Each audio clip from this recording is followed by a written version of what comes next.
V Rajesh തലസ്ഥാനത്തിന് എന്തായാലും നട്ടലുള്ളൊരു നേതാവിനെ കിട്ടിയെന്ന് വേണമെങ്കിൽ പറയാം. പാർട്ടി നിങ്ങൾ നോക്കണ്ട, പാർട്ടി ഏതോ ആയിക്കോട്ടെ, ആ ഒരു പാർട്ടിയിൽ പ്രവർത്തിക്കുന്ന വ്യക്തിയെ മാത്രം നിങ്ങൾ, ആ ഒരു നേതാവിനെ മാത്രം നിങ്ങൾ നോക്കിയാൽ മതി, ആ ഒരു മനുഷ്യനെ മാത്രം നിങ്ങൾ നോക്കിയാൽ മതി.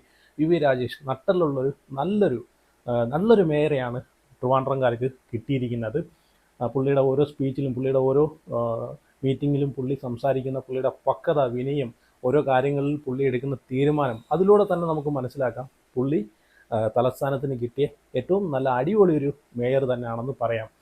പുള്ളിയുടെ എന്തായാലും വരും കാലങ്ങളിൽ പുള്ളി നല്ലൊരു സേവനം ജനങ്ങൾക്ക് വേണ്ടി വെക്കട്ടെ എന്നാണ് ഞാനും ആശംസിക്കുന്നത്. കാരണം എനിക്ക് അങ്ങനെ കണ്ടിട്ട് തോന്നി കേട്ടോ. അതാണ് ഞാൻ പറഞ്ഞത്, പാർട്ടി നിങ്ങൾ നോക്കിയേ വേണ്ട, BJP എന്നുള്ളൊരു പേര് നിങ്ങൾ വിട്ടേരെ, നിങ്ങൾ ആ ഒരു വ്യക്തിയെ നോക്കിയാൽ മതി. ഇപ്പം തന്നെ യദുവിൻ്റെ വിഷയമായിട്ട്, യദുവിനെ എല്ലാവർക്കും അറിയായിരിക്കും. KSRTC ഡ്രൈവറാണ് യദു. 2024 ഏപ്രിൽ 27 മുൻ മേയറുടെ അഹങ്കാരം കാരണം ജോലി നഷ്ടപ്പെട്ട ഒരു മനുഷ്യൻ്റെ ആ ഒരു നീതിക്ക് വേണ്ടി പോരാടുന്ന ഇത്രയും 2 വർഷമായി, ഇത്രയും വർഷമായിട്ട് പോലും ആ മനുഷ്യന് നീതി ഇതുവരെ കിട്ടിയിട്ടില്ല, യദു എന്ന് പറഞ്ഞ ഡ്രൈവർക്ക് അല്ലേ. ആ വിഷയം നമുക്ക് എല്ലാവർക്കും അറിയാം. അപ്പോൾ ഈ വിഷയവുമായിട്ട് ബന്ധപ്പെട്ട് വി രാജേഷ് സംസാരിച്ചിരിക്കുകയാണ്. അപ്പം അതിലൂടെ എനിക്ക് മനസ്സിലായി ഈ ഒരു യദുവിൻ്റെ ഈ ഒരു വിഷയത്തിന് എന്തായാലും ഒരു തീരുമാനം ഉണ്ടാവും. യദുവിന് നീതി ലഭിച്ചിരിക്കും. ഒന്നെങ്കിൽ ഈ ഒരു യദുവിന് KSRTCയിലേക്ക് തിരിച്ച് ജോലിക്ക് കയറാൻ സാധിക്കും, അതല്ലെങ്കിൽ ഈ പറഞ്ഞിട്ടുള്ള എവിടെയെങ്കിലും കോർപ്പറേഷനിലോ അല്ലെങ്കിൽ വേറെ എവിടെയെങ്കിലോ ജോലി കൊടുക്കുമായിരിക്കും എന്നാണ് എനിക്ക് തോന്നുന്നത്. എന്തായാലും നീതി കിട്ടും. വി രാജേഷിൻ്റെ അടുത്ത് ഇത് എത്തിയിട്ടുണ്ട്. അപ്പം പുള്ളി അതിനെപ്പറ്റി പറയുന്നത് ഞാൻ ആദ്യം ഇവിടെ വയ്ക്കാം. അതിനുശേഷം ഈ ഒരു വിഷയവുമായിട്ട് സംസാരിക്കാം. KSRTCയിലെ യദുവിന്റെ എന്തെങ്കിലും തീരുമാനമെടുക്കാൻ യദുവിന്റെ കാര്യത്തിൽ സോഷ്യൽ മീഡിയ അങ്ങനെ കുറച്ച് ആവശ്യം ഞാൻ കണ്ടിട്ടുണ്ട്. 24 മണിക്കൂർ ആയില്ലല്ലോ, ഞാൻ കണ്ട അങ്ങനെ കുറച്ച് ആവശ്യങ്ങൾ പലരും ഉന്നയിച്ചിട്ടുണ്ട്, ചിലർ ഫോൺ കോളിലൂടെയൊക്കെ പറഞ്ഞിട്ടുണ്ട്.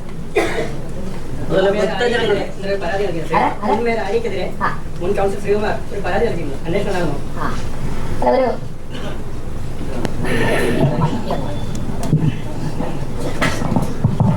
ഇന്നലെ മുൻ medical college art councillor Sreekumar ഒരു മെമ്മോറണ്ടം തന്നിരുന്നു.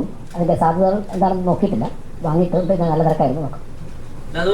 കണ്ടല്ലോ, ഇതിനെതിരെ വി രാജേഷ് ഒരു ന്യായമായിട്ടുള്ളൊരു നടപടി സ്വീകരിക്കുമെന്നാണ് ഞാൻ വിശ്വസിക്കുന്നത്. ഈ ഒരു വിഷയം വി രാജേഷിൻ്റെ അടുത്ത് എത്തിയിട്ടുണ്ട്. അപ്പോൾ എന്തായാലും ഇതിനെ പറ്റിയിട്ട് വി രാജേഷ് ഈ ഒരു കേസിനെ പറ്റിയിട്ട് മനസ്സിലാക്കി ഇതിന് യദുവിന് വേണ്ടപ്പെട്ട നീതി മേടിച്ചു കൊടുക്കുമെന്നാണ് എൻ്റെ ഒരു വിശ്വാസം. കാരണം ഈ ഒരു വി രാജേഷിന് ആദ്യം ഞാൻ ഈ പുള്ളിയെ പറ്റിയിട്ട് ഇങ്ങനെയൊന്നുമല്ല ധരിച്ചിരുന്നത്. പക്ഷേ മേയറായി ചുമതലയേറ്റിട്ട് ഈ പുള്ളി പറയുന്ന കാര്യങ്ങളും ഈ പുള്ളി എടുക്കുന്ന തീരുമാനങ്ങളൊക്കെ കണ്ടപ്പോഴത്തേക്ക് എനിക്ക് തോന്നി, കാരണം നല്ലൊരു മേയർ, തലസ്ഥാനത്തിന് നല്ലൊരു മേയർ പദവി തന്നെ ഇയാൾ കാഴ്ചവെക്കും, ജനങ്ങളെ സേവനത്തിന് വേണ്ടിയിട്ട് മാത്രം ഇയാൾ കാഴ്ചവെക്കുമെന്ന് എനിക്ക് തോന്നി, ഇയാളെ ഒരു പ്രകടനങ്ങളൊക്കെ കണ്ടപ്പോഴത്തേക്കും. അപ്പം ഈ ആര്യ രാജേന്ദ്രൻ, മുൻ മേയറായിട്ടുള്ള ആര്യ രാജേന്ദ്രൻ്റെ അഹങ്കാരം, ആര്യ രാജേന്ദ്രൻ്റെ കെട്ടിയവൻ സച്ചിൻ്റെയും MLA സച്ചിൻ്റെയും അഹങ്കാരം കാരണം ജോലി നഷ്ടപ്പെട്ടൊരു വ്യക്തിയാണ് യദു. ഈ വിഷയം നമുക്ക് എല്ലാവർക്കും അറിയാം. 2024 ഏപ്രിൽ 27 ബസ് തടഞ്ഞ്, ഈ KSRTC ഡ്രൈവറായിട്ടുള്ള യദു ഓടിച്ചിരുന്ന ബസ് തടഞ്ഞ് ആര്യയുടെ അനിയനും ആര്യയുടെ ഹസ്ബൻഡും ആര്യയും കൂടെ ചേർന്നിട്ട് ഈ ബസ് ഓടിച്ചിരുന്ന യദുവിനെ അസഭ്യം പറയുകയും മോശമായിട്ടുള്ള വാക്കുകൾ ചീത്ത പറയുകയും ആക്രമിക്കാനൊക്കെ പോയതെല്ലാം നമ്മൾ കണ്ടതാണ്. എന്തിനു പറയുന്നത്, ബസ്സിനകത്ത് ഈ സച്ചിൻ, ഈ ആര്യ രാജേന്ദ്രൻ്റെ കെട്ടിയവൻ സച്ചിൻ ബസ്സിനകത്ത് കയറി അത്രയും യാത്രക്കാർ നോക്കി നിൽക്കെ തന്നെ ഈ ഡ്രൈവറെ ഉപദ്രവിക്കാനും അതുപോലെ അസഭ്യം പറയുകയെല്ലാം ചെയ്തിട്ടുണ്ടായിരുന്നു. അപ്പം ആ ബസ്സിൻ്റെ അകത്തിരുന്ന തെളിവ്, CCTV ക്യാമറയിൽ ഈ സച്ചിനകത്ത് കയറി ചീത്ത വിളിക്കുന്നതും ഡ്രൈവറെ അറ്റാക്ക് ചെയ്യാൻ ശ്രമിക്കുന്നതെല്ലാം തെളിവ്, വിഷ്വൽസ് ആ ബസ്സിൻ്റെ CCTV ക്യാമറയിലുണ്ടായിരുന്നു. അപ്പോൾ ആ ബസ്സിലെ കണ്ടക്ടർ അതിൽ മെമ്മറി കാർഡ് ഊരിയെടുത്ത് തെളിവ് നശിപ്പിക്കുകയോ ചെയ്തിട്ടുണ്ടായിരുന്നു. അതിനെതിരെ ആ കണ്ടക്ടർക്കെതിരെയും ഈ യദു പരാതി കൊടുത്തിട്ടുണ്ടായിരുന്നു അല്ലേ. അപ്പോൾ ഇതെല്ലാം വാർത്തകൾ, ഈ ഒരു കേസ് ഇങ്ങനെ നടക്കുന്നതിൻ്റെ ഭാഗമായിട്ട് ഇതിൽ നിന്ന് ആര്യ രാജേന്ദ്രനെയും അതുപോലെ സച്ചിനെയും ആ പോലീസ് രക്ഷിക്കുകയും ഇവരെ ഇതിൽ നിന്ന് ഒഴിവാക്കിയിട്ട് ഈ വണ്ടി ഓടിച്ചിരുന്ന, ഈ കാർ ഓടിച്ചിരുന്ന ആര്യ രാജേന്ദ്രൻ്റെ അനിയൻ അരവിന്ദിനെ മാത്രം പ്രതിയാക്കി പോലീസ് കേസെടുക്കുകയും ചെയ്തു. അതിനെതിരെ വീണ്ടും പരാതിയുമായിട്ട് ഇത് മുമ്പോട്ട് പോയിരുന്നു. അപ്പോൾ ഇതെല്ലാം നമ്മൾ കണ്ടതാണ് അല്ലേ. അപ്പം ഒരു പാവപ്പെട്ട ഒരു ഡ്രൈവർക്ക് അയാളെ ഇത്രയും വർഷമായിട്ട് അയാളെ ജോലിയിൽ നിന്ന് തിരിച്ചെടുക്കുകയോ അയാൾക്ക് വേണ്ടുന്ന നീതി മേടിച്ചു കൊടുക്കാനോ നമ്മുടെ ഇവിടുത്തെ നിയമങ്ങൾക്കോ പോലീസിനോ ആർക്കും കഴിഞ്ഞിട്ടില്ല അല്ലേ. അപ്പോൾ ഈ വി രാജേഷിനെങ്കിലും ഇതിന് സാധിക്കും എന്നാണ് ഞാൻ കരുതുന്നത്. ഒരു മേയർ കാരണം, ഒരു സ്ത്രീ കാരണം കേരളത്തിലെ മൊത്തം കമ്മ്യൂണിസ്റ്റ് പാർട്ടിക്ക് നാണക്കേട് ഉണ്ടാക്കി വെച്ചിരുന്ന ഇതുപോലൊരു അവസ്ഥ ഒരു പാർട്ടിക്കും ഉണ്ടായിട്ടില്ല അല്ലേ? ഒന്ന് ആലോചിച്ച് നോക്കിയേ. ഞാനൊരു കമ്മ്യൂണിസ്റ്റാണെന്ന് പറയാൻ ഒരു നാണക്കേട് പോലും ഉണ്ടായിപ്പോയി ഈ ഒരു വിഷയത്തിന് ശേഷം അല്ലേ? അതുപോലെയാണ് ഒരു സ്ത്രീ ആയിട്ടുള്ള ഇവർ കമ്മ്യൂണിസ്റ്റ് പാർട്ടി എത്രത്തോളം നാണം കെടുത്താവോ അത്രത്തോളം ഈ ഒരു വിഷയത്തിൻ്റെ പേരിൽ നാണം കെടുത്തി അല്ലേ? അപ്പോൾ നമുക്കറിയാം, നമ്മളൊക്കെ ഈ ഒരു വിഷയത്തിന് മുമ്പ് വരെ മേയർ ആര്യ രാജേന്ദ്രൻ നല്ലൊരു വ്യക്തിയാണ്, ആള് സൂപ്പറാണെന്ന് വിചാരിച്ചിരുന്ന നമ്മളൊക്കെ ഈ ഒരു വിഷയത്തിന് ശേഷമാണ് ഇവരെ തനി സ്വഭാവം അറിയുന്നത് തന്നെ അല്ലേ? ഇവരെ തനി സ്വഭാവം, ഇവരെ മുഖംമൂടി വലിച്ചു കീറി കാണിച്ചത് യദു എന്ന് പറഞ്ഞ ഈ ഒരു ചെറുപ്പക്കാരനാണ് അല്ലേ?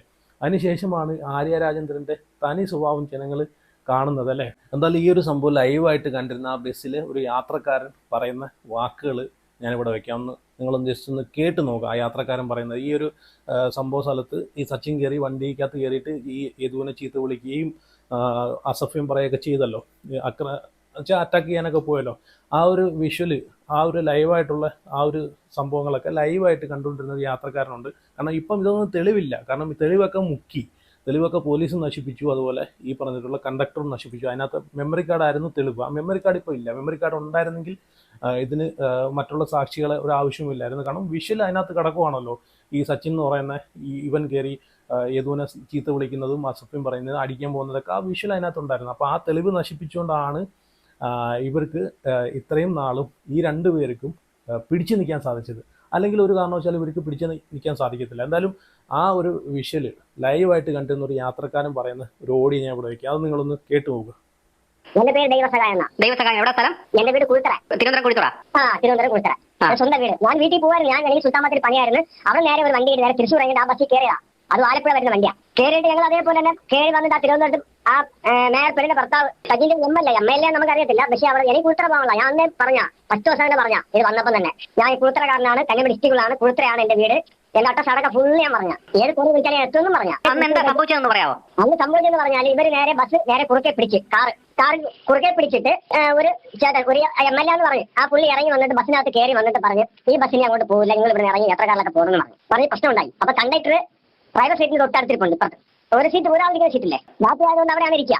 നമ്മൾ എത്രയും കാലം കൊണ്ട് കയറുന്ന എനിക്കറിയാം. ആ പുള്ളി അവിടെ ഇരിപ്പുണ്ട്. ഇയാൾ വന്ന് പറഞ്ഞോടെ ആ പുള്ളി ആർക്കൊക്കെ ഫോൺ വിളിച്ച് കണ്ടക്ടർ. പിന്നെ ആ പെണ്ണാണെങ്കിൽ കൈയും പോത്തിയിട്ട് ഇങ്ങനെ എന്തൊക്കെ തരാമെന്ന് പറഞ്ഞറിയാം. പെണ്ണെ പിടിച്ച് അകത്ത് കയറ്റി ഇട്ടിട്ട് വല്ല കാര്യമുണ്ടോ? ഞാനും അന്നും പറഞ്ഞു, ഇന്നും അത് തന്നെ പറഞ്ഞു. ഞാൻ ഒരു സ്കൂട്ടറാണ് വന്ന് നിർത്തിയിട്ട് ആ പുള്ളിയോട് പറഞ്ഞു, ചേട്ടാ എന്നെ കൊണ്ടുപോയി എനിക്ക് കുളിത്തറ പോകണമെന്ന് പറഞ്ഞിട്ട് ആ പുള്ളി പറഞ്ഞു, എന്നാ ചേട്ടാ കയറിക്കോന്ന് പറഞ്ഞു. എല്ലാവരും ഇറക്കി വിട്ട്. ഇവർക്ക് എന്താ കാര്യം? ഈ സച്ചിനാണ് യാത്രക്കാരോട് നിങ്ങൾ ഇറങ്ങി വണ്ടി പോത്തില്ല എന്ന് പറഞ്ഞ് ഇറക്കി വിട്ടത്. ഈ പുള്ളി ഇറക്കിവിട്ടെ, എല്ലാവരും ഈ പുള്ളി ഇറക്കിവിട്ടെ. ഒരാൾ വന്നിട്ട് അവര് ക്യാമറ ഇങ്ങനെ പിടിക്കായിരുന്നു ഈ ഡ്രൈവറിന്റെ അടുത്ത് വെച്ച്. അപ്പോൾ ഒന്ന് പറയാ, നിർത്തിക്കോന്ന് ഓഫാക്കണോ, ആ നിർത്തിക്കോന്ന് പറഞ്ഞ് വിളിച്ച് പറയാം. ഇവര് വെള്ളം അടിച്ചോണ്ടിരിക്കാൻ ഈ മറ്റേ ഞങ്ങൾ നാട്ടിൽ പറയുന്ന രീതി വേറെയാ. അവരാൾ വെള്ളം അടിച്ചോണ്ടുണ്ടെങ്കിൽ നമ്മൾ വർത്താനം പറഞ്ഞ് നമ്മളൊക്കെ ഇറക്കിവിട്ടത്. ഞാൻ ഈ സച്ചിന് വണ്ടി കയറി ഡ്രൈവറെ തെറി വിളിച്ചോ? ഡ്രൈവറിനെ തെരവിളിച്ചോണ്ട് പറയാം, എടാ വണ്ടി നിർത്തി അല്ലെങ്കിൽ മറ്റാൾക്ക് മറിച്ചാന്ന് പറഞ്ഞ് ഈ പുള്ളി ഡ്രൈവറിനെ തെറി പറഞ്ഞു. എനിക്കറിയാം പെണ്ണും ഒരു പെണ്ണും വേറെ ഒരുമായിട്ട് അതിലെ കറങ്ങി വന്നിട്ട് ഡോറൊക്കെ തുറന്നിട്ട് അവരെല്ലാം ഉണ്ടാക്കിയത്. ഈ മേയർ എന്ന് പറഞ്ഞോളൂ ഇവനെ തെറി വിളിച്ചോ യദുനെ? അവളാണ് ഷോ കാണിച്ചത്. നീ ആരാ? മറ്റാണ് ഞാൻ വലിയ മേയറാണ്. അവന്റെ മേയറാണ് മേയറിന്റെ വണ്ടി വരണം. അത് നല്ല കാറിൽ കയറി വന്ന അവളൊന്നും മേയറൊന്നുമില്ല. ഞാനായാലും ഞാൻ ഒരു പോലീസുകാരനാണെങ്കിലും ഞാനൊരു ബസ്സിൽ പോയാലും മാത്രമേ എനിക്ക് ഒരു പണ്ട് കാറിൽ പോയാൽ പോലീസുകാരനാണ്. അത് കഴിഞ്ഞ് നമ്മൾ ഡ്യൂട്ടി കഴിഞ്ഞാൽ വേറെയാ. ഇവർ ചുമ്മാ തോന്നിയൊക്കെ പറഞ്ഞിട്ട് ആ ചെക്കനെ ജോലിയെ കളഞ്ഞിട്ട് പിന്നെ വർത്താനം പറഞ്ഞ് നടക്കുന്നത്. ഞാൻ അന്നും പറയാം, ഏത് കോടതി ഞാൻ പറയാം, എന്നെ വിളിച്ചാൽ മതി. കോടതിയിൽ താങ്കൾ കണ്ടത് മൊഴി നൽകാൻ തയ്യാറാണോ? ഞാൻ അവർ പറയാം, ഏത് കോടതി ഞാൻ സത്യാവസ്ഥ പറയുന്നു പറയാം, എന്നെ വിളിച്ചാൽ മതി. ഈ സംഭവം എവിടെ വെച്ചാ? തിരുവനന്തപുരത്ത് എവിടെ വെച്ചാണ് ഈ വണ്ടി കാർ ഇവരെ ഫോളോ ചെയ്തത്? 3 കിലോമീറ്റർ നടന്ന സംഭവം. ഇവർ വണ്ടി കൊണ്ട് ക്രോസ് ചെയ്ത് ഇവരാണ് ഉണ്ടാക്കിയത് പ്രശ്നം മൊത്തം ഉണ്ടാക്കിയത് ഇവരാണ്. വണ്ടി ഇവരാണ് ഈ പെണ്ണുങ്ങളായി പ്രശ്നം മൊത്തം ഉണ്ടായി. ഈ ഏതോ അശ്ലീലാംഗ്യം കാണിച്ചു എന്നൊക്കെ പറഞ്ഞ് ചുമ്മാ സത്യമാണോ? എന്ത് കാണിച്ചാൽ ഒരു ബസ്സിലേക്ക് ശരി ഞാൻ സൈക്കിളിൽ പോകുന്നു, എന്റെ ഫ്രണ്ട് ഒരു ലൈറ്റ് ഇത് ഒരു കണ്ണാടി വെച്ചോണ്ട് ഞാൻ വരുന്ന ബാക്ക് വരെ ഞാൻ വല്ലതും കാണുന്നുണ്ടോ രാത്രി? അല്ല പറയുമെല്ലാം പറയണല്ലോ, ആരായിക്കോട്ടെ. ഇപ്പൊ ഇതിന് വേണ്ടി നിൽക്കാത്ത ആരും വരാത്തെന്ന് പറഞ്ഞാൽ ബസ്സിൽ കയറുന്ന ആരും വരത്തില്ല. എന്താ വെച്ചാൽ നമുക്കെന്ന് പറയാം, നമുക്ക് ഇത് കേസുമായിട്ട് നടക്കേണ്ട കാര്യമെന്ന് പറഞ്ഞാൽ ആരും ഇതിൽ ഇടപെടത്തില്ല. പക്ഷേ ദൈവം എപ്പോഴും ഉണ്ട്. ആ സമയത്ത് ഏകദേശം എത്ര പേര് വണ്ടിയിലുണ്ടായിരുന്നു ഈ പ്രശ്നം നടക്കുമ്പോൾ? സാഫല്യം കോംപ്ലക്സിന്റെ ഫ്രണ്ടില് വണ്ടി നിറച്ചു. അന്ന് ആ ബസ്സിനകത്ത് യാത്രക്കാരനായിട്ടുള്ളത് ഒരു 10-15 പേരുടെ കൂടുതലില്ല. 15 പേര് താഴെ ഉള്ളൂ ഈ പാളയം സാഫല്യം കോംപ്ലക്സിന്റെ ഫ്രണ്ടിൽ ഈ നടക്കുമ്പോൾ. അത്രേ ഉള്ളൂ. അതിലൊരു യാത്രക്കാരനായിരുന്നു താങ്കൾ? അതിലൊരു യാത്ര ഞാനും.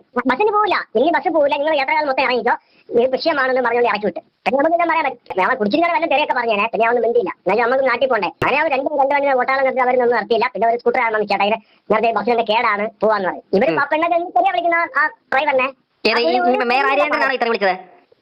അവൾ പറഞ്ഞതാണ് ഞാൻ എവിടെ വേണമെന്നും പറയും ശരി തന്നെ പറയാം അവൾ പറഞ്ഞ പോലെ തന്നെ പക്ഷെ അങ്ങനെ പറയരുത് ആണുങ്ങളെ അത്ര മോശം തെറിയാണോ വിളിച്ചത് ഈ മേയർ രാജേന്ദ്രൻ?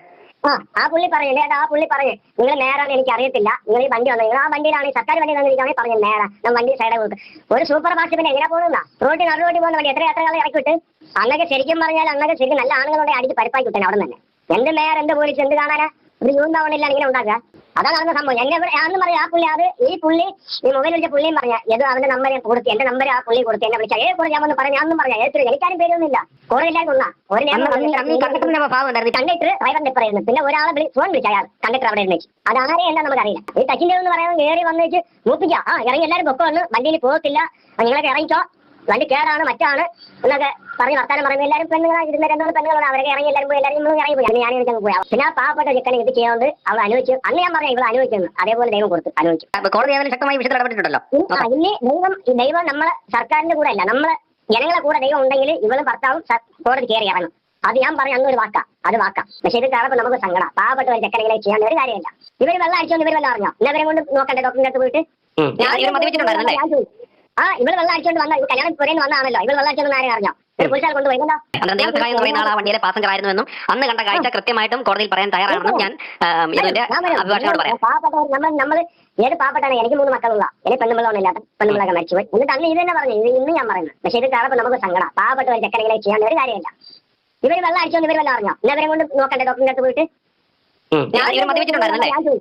ആ ഇവള് വെള്ളം അടിച്ചോണ്ട് വന്ന കേട്ടല്ലോ ആ ബസ്സിലുണ്ടായിരുന്ന യാത്രക്കാരൻ്റെ വാക്കുകളാണ് നിങ്ങൾ ഇപ്പോൾ കേട്ടത്. ആ സച്ചിൻ ആ ബസ്സിനകത്ത് കയറി ഈ ഡ്രൈവറെ എത്രമാത്രം മോശമായിട്ടുള്ള വാക്കുകൾ ഉപയോഗിച്ചു എന്ന് ആ ഒരു യാത്രക്കാരൻ്റെ വാക്കുകളാണ് ഇപ്പം കേട്ടത്. അത് ആ പുള്ളി മാത്രമേ സാക്ഷിയായിട്ടുള്ളൂ. കാരണം ആ ബസ്സിലെ തെളിവെന്ന് പറയുന്ന മെമ്മറി കാർഡ് സ്വന്തം അധികാരം കൊണ്ട് സ്വന്തം അധികാരത്തിൻ്റെ ദുർവിനിയോഗം കൊണ്ട് ആ മെമ്മറി കാർഡ് വരെ ഇവർ നശിപ്പിച്ചു കളഞ്ഞു. അതിനെതിരെ കടുത്ത ശിക്ഷയാണ് കൊടുക്കേണ്ടത്. ഈ ആര്യ രാജേന്ദ്രനെതിരെയും അതുപോലെ സച്ചിനെതിരെയും ആ തെളിവ് നശിപ്പിച്ചതിൻ്റെ പേരിൽ സ്വന്തം അധികാരം കൊണ്ട് ആ തെളിവ് നശിപ്പിച്ചതിൻ്റെ പേരിൽ അല്ലേ ജനങ്ങളുടെ സേവനത്തിന് വേണ്ടി ജീവിക്കേണ്ട ആളുകൾ ജനങ്ങളെ ദ്രോഹിക്കുകയാണ് ചെയ്തുകൊണ്ടിരിക്കുന്നത് അല്ലേ. അത്രയും ആ ബസ് തടഞ്ഞു നിർത്തി അത്രയും യാത്രക്കാരെ അവിടെ നിന്ന് ഇറക്കി വിട്ട് വേറൊരു വണ്ടിക്ക് കയറി പോവുക എന്ന് പറയുന്ന ഒരു ജനസേവകർക്ക് പറ്റിയ കാര്യമാണോ? നിങ്ങളൊന്ന് ആലോചിച്ച് നോക്കി. ഇവരെയൊക്കെ വോട്ട് കൊടുത്ത് ജയിപ്പിച്ച ആൾക്കാരെ വേണം തല്ലാൻ അല്ലേ.